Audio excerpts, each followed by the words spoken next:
พาทุกคนไปเสียหญ้าให้กับสาวลาวเพิ่งบ่สาวเผาตะโอยเนาะทุกคนจะเบิ่งมันจะพูดกับผา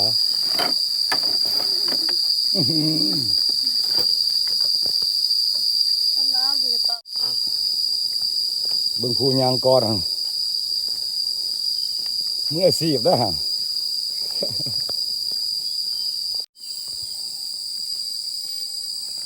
เขตผู้ดอยทุกคน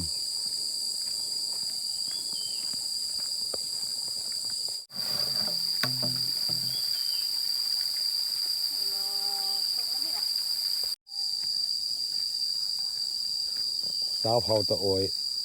ไปเสียหญ้าปลูกเขาเนาะขึ้นภูขึ้นเขาด้วยทุกคน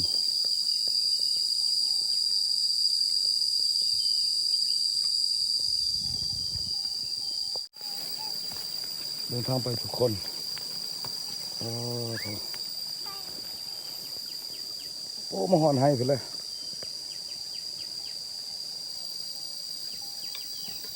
อยู่ตีนเขาอยู่ตีนภู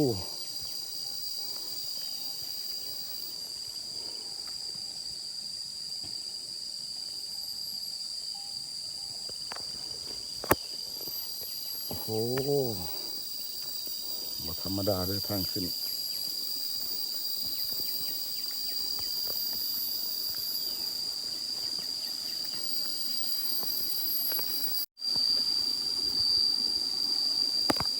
นี่นะทุกคนอุปกรณ์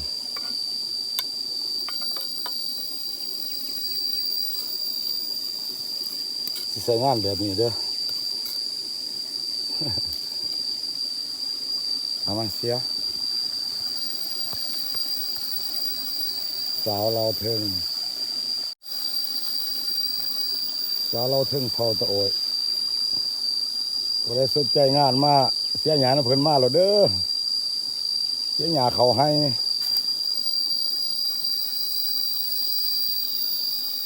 อยู่กลางภูกลางเขาพี่น้อง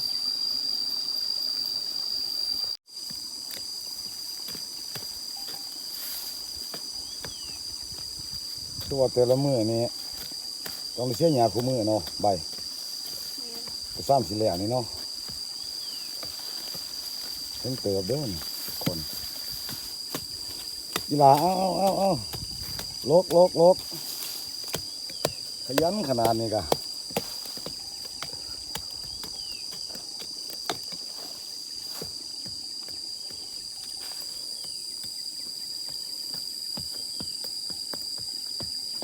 เสียหญ้าเขาให้ทุกคนเขากำลังขึ้น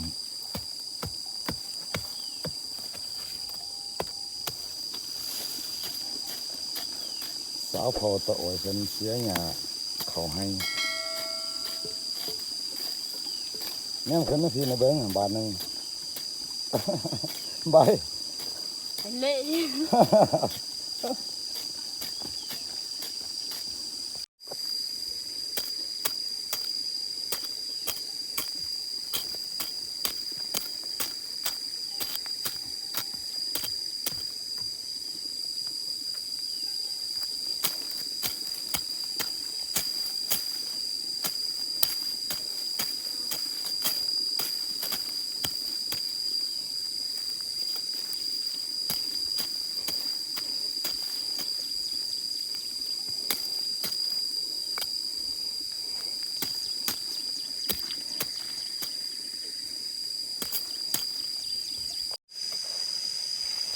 เบิ่งทุกคนหญ้ากับเขามันได้คิดกันหลายขนาดอันนี้แมนอยู่เขตเมืองตะโอย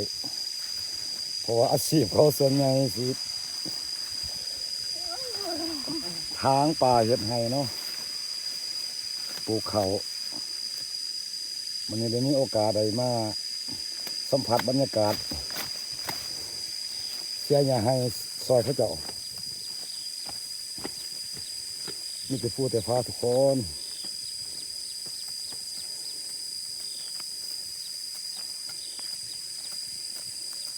เวลาน้อยเมื่อยบ่ละแม่มาถือเบิ่งดู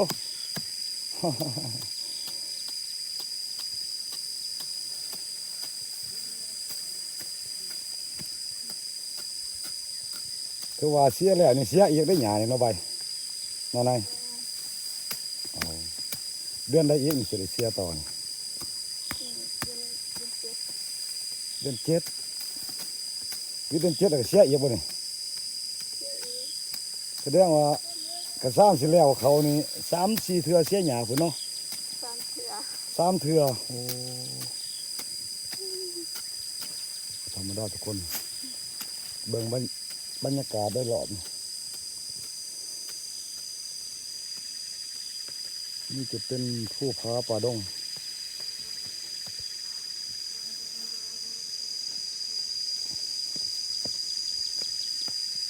ถือว่ากระซ้ำแสดงเกี่ยวเขานี่ถือว่า3 เทื่อทุกคนเสียหยาเนี่ย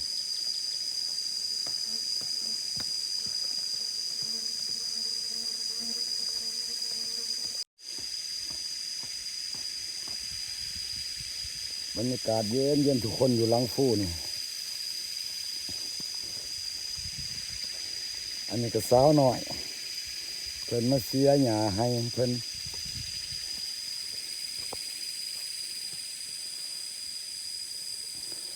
เบิ่งให้ความสั้นของให้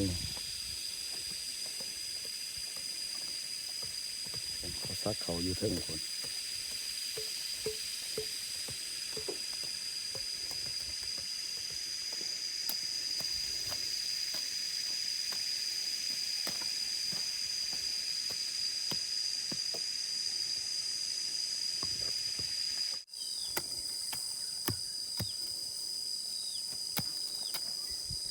แดดก็ร้อนแล้วทุกคนบัดนี้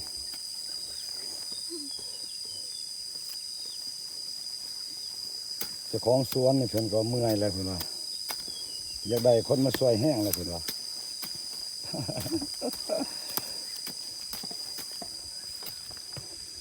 เพิ่นว่าอยากได้ผู้บ่าวเล่าวเทิงคือกันบ่อันนี้คือกันบ่นี่อยากได้เผาตะโอยคือเก่าบ่หรือว่าอยากได้เล่าวเทิงหรือว่าเล่าวลุมหรือว่าผู้บ่าวเปียด แนวใดก็ได้ เนี่ยได้ก็ได้ เบาได้ก็ได้ตรึมแถว อืมคนเราบ่มีไผเอาเพิ่นว่า หลาย คนบ่กำงามๆทุกคนแต่เพิ่นบ่กล้าสู้ สด บ่กล้าแนมกล้องนี่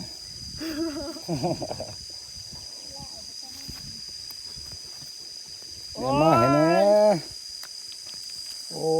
ย เห็น ค ว่าน นี่ ได้ เนาะ ก็ได้ ว่าจะได้ภาพบรรยากาศนี่ภาคตอนคงใครคิ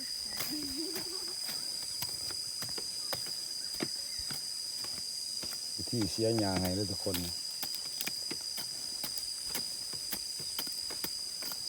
เขตเมืองตะโอยเฮานี่มีแต่ปลูกมันอันนี้ก็อะไร10 โมงกว่าแล้ว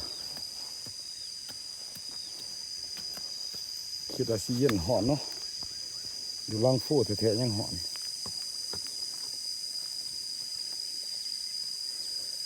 คิดว่าสิย่างลงไปเลยได้อฮะ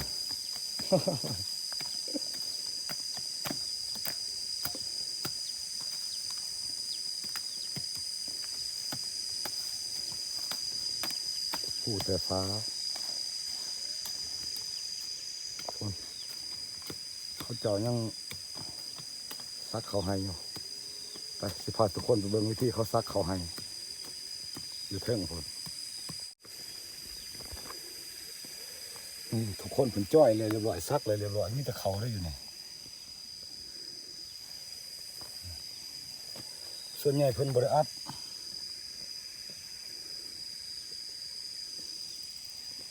ส่วนใหญ่เพิ่นสิบ่ได้อัดเนาะสิซักปะจังซี่เลยเนาะไปเบิ่งวิธีเพิ่นเฮ็ดเพิ่นซักเพิ่นจ้อย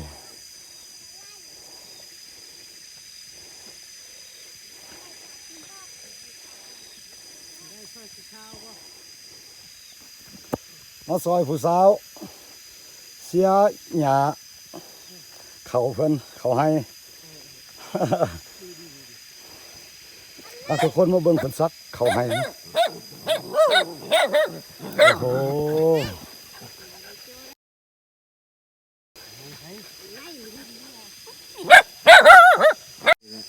สักเขาให้นี่แหละคันมาอยู่ตัวโอ้ยกันแน่นี่แหละ ถือว่าอยู่ตะโอยนี่โอเรื่องซักแล้วเนาะซักเขาให้อย่างเดียวหล่นเบิ่งคนวิธีนี้อุปกรณ์เป็นใส่เรื่องซักเขา นี่แหละนี่ โอ้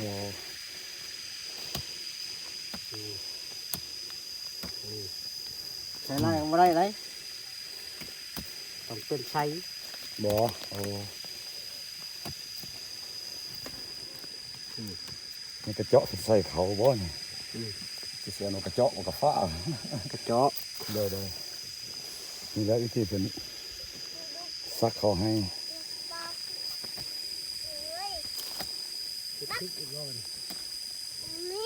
แม่นสั้นขนาดทุกคนถึงเฮ็ดนะ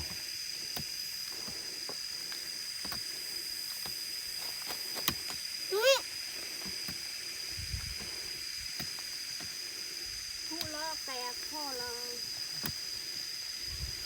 วิธีเพิ่นซักนะ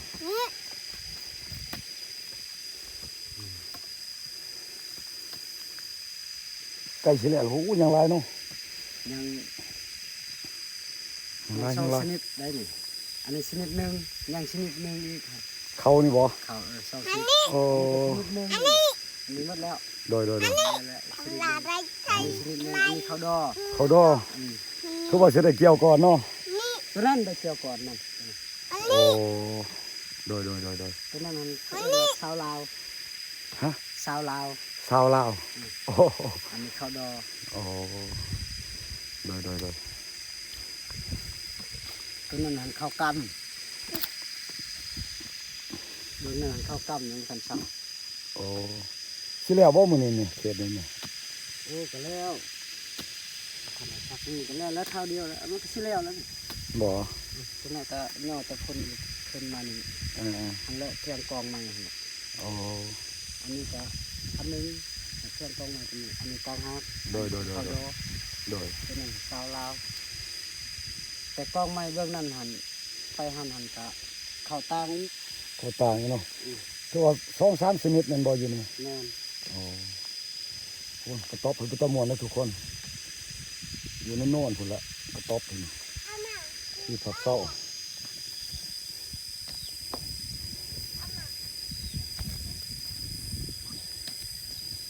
บรรยากาศอยู่หลังผู้หลังเขาทุกคนเย็นขนาดเด้อ10 โมงแล้วลมพัดไว้ๆเขตเมืองตะโอยหมู่เฮาแม่นอาชีพแบบนี้แหละจะว่าเรื่องเฮ็ดให้ปลูกมันมีแต่ผู้โดยรอบ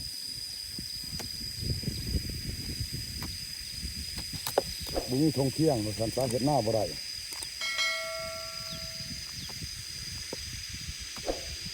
นอนเลยนะ อากาศมันร้อนทุกคน เจ้าคนร้านหน่อยเขานั่งอยู่พุ่มไม้นี่ยังต้องกินหั่นกินหนูบ่โอ้โหหนูก็สิเป็นใหญ่ขนาดเบิ่งแต่หางจนเกือบซ้ำนิ้วมือ ไว้อะ หนูวายโอ้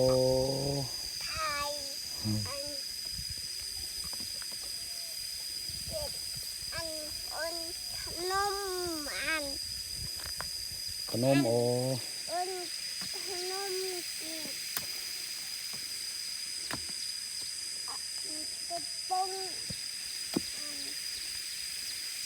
บ้านเฮามีผู้หนึงมาเลาะเฮ็ดกิจ นี่แหละวิธีบ้านเฮาเขตผู้ดอยเขตชนบทก็ว่าแม่น ชนบท เขตชนบทนะปลูกเขาอยู่หลังผู้ไปพาทุกคนไป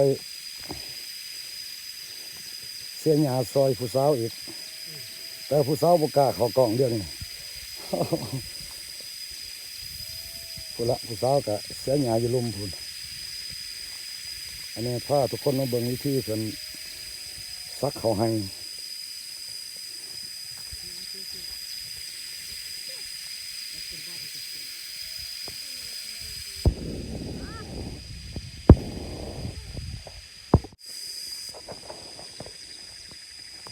ทุกคน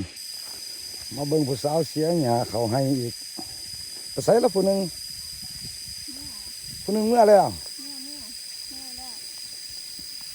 เมื่อยแล้วขึ้นแล้วปะเนี่ยไปขึ้นก็ขึ้นซะ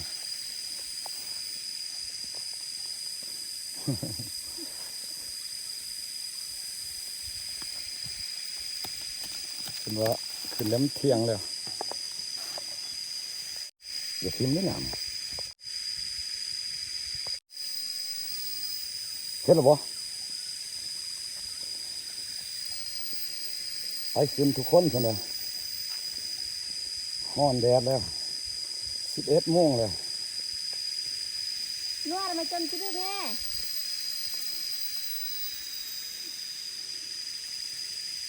นี่ยังเลยบ่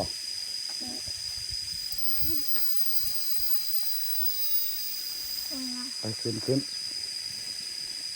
เบิ่งทางลงทุกคน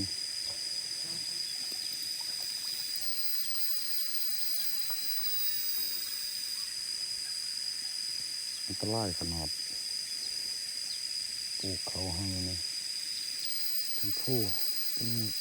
เขา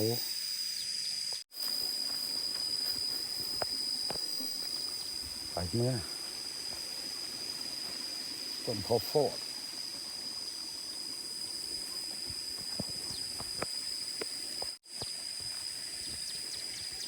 คือว่าอยู่ให้เขาเจ้านี่นับแต่ว่าต้นข้าวโพดหมักทั่วหมักแป้งครบเด้อทุกคนนี่ต้นหมักพริกน้ำผอม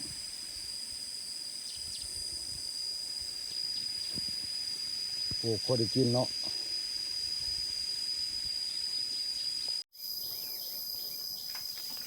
หลังจากเกิดมาแต่เสียหญ้าสวนแล้วก็มากินข้าวเนาะเมื่อกี้บ่เห็นหน้าซ้ำตอนเสียหญ้าสวนมาเบิ่งตอนสิกินข้าววันนี้เพิ่นเห็นหยังสูบกินนี่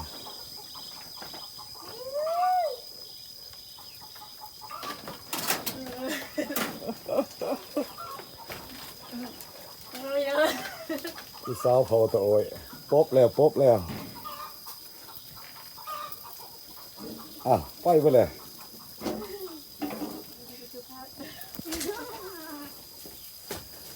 ปบออกมานอกเลย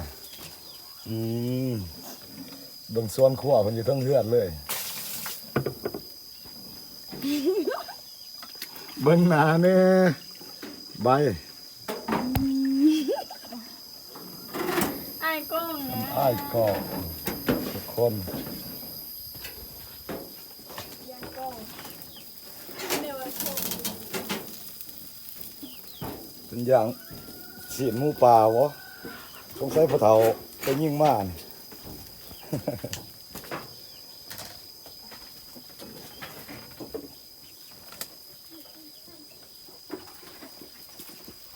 เดินขวบเป็นอยู่เทียงให้โอ้ผู้สาวหน่อยเด้อสาวเสียหญ้าให้เมื่อกี้ปบเลย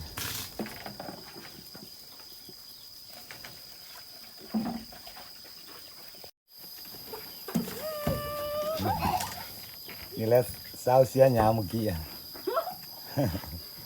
ปบเลยเขินคนนั้นเอื่อย ตุ้มบุกนั้นคิดไปไอ้ปู กำลังขึ้นมาแต่เสียหญ้าให้เนาะหญ้าเขา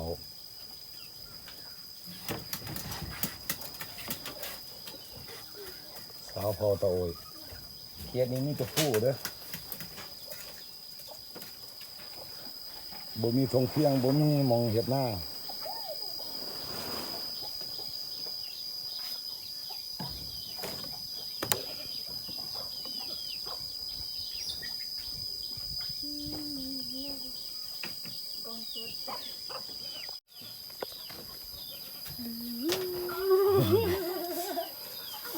เห็นหนาแล้ววันนี้เห็นหนาแล้ว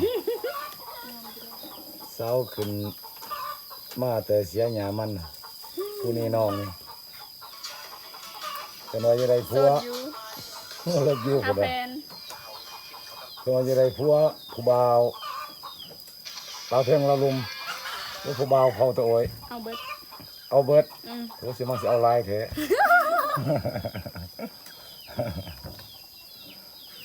เดี๋ยวตายอยู่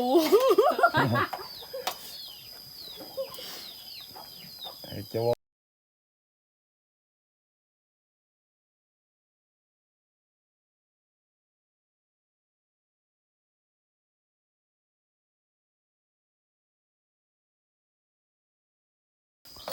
ยังปัดหนาเคียงอยู่ ผู้นี้ก็เพิ่นว่าจะได้ผู้บ่าวเราเทิงพุ่นน่ะ เพิ่งขึ้นมาแต่เพิ่งขึ้นมาแต่เสียหญ้าให้หญ้าสวนเด้อนี่เด้อก็ได้สนใจมาหาเพิ่นโลดอยู่เมืองตะโอยนี่ ทำกินเก่งๆเลยนี่ผู้เอื้อยนี่ เกินพอแล้ว พอแล้ว เนาะเอาเพิ่นว่าให้พอแล้วเนาะ